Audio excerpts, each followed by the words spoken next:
Loss of scalp hair, what does it mean? Well, here's the first one. The first one is due to shock loss, and means like when you start losing hair all over the place. And I've been asked about this a lot. I've talked a lot this with COV, et cetera, et cetera. But if you have a really, really bad infection that causes a massive stress to the body, well, you can start to see the hair fall out, things like that. That's why you always have to look at the immune. You have to look at if there's something massive that's stressing the body. Just remember, whenever your body is handling a massive immune system trigger or some kind of stressor, it will deplete the body of nutrients that will be directed away from the hair follicles. And just think about it. Well, if I'm handling a massive immune system trigger, hair is the last thing I need to be concerned about. I need to be concerned about just living and being able to handle the immune system trigger.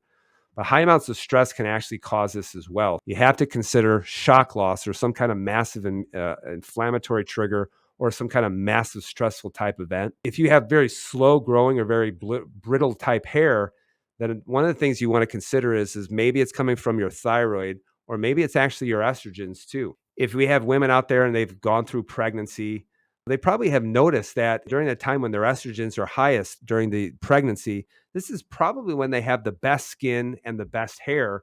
And the reason why is yes, estrogens contribute to that.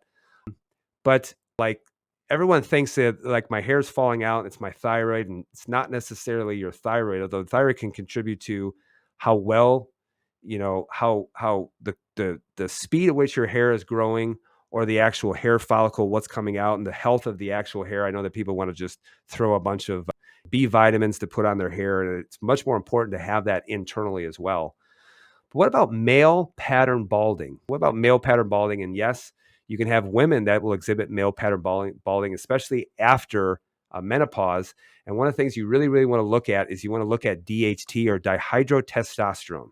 That's why checking your hormones can be very, very important. But yes, I've seen women undergo male pattern balding only because dihydrotestosterone tends to kill off the hair follicle, especially with long-term exposure, especially. But there's some things that you can do in order to make sure that you are not causing a lot of testosterone conversion into DHT.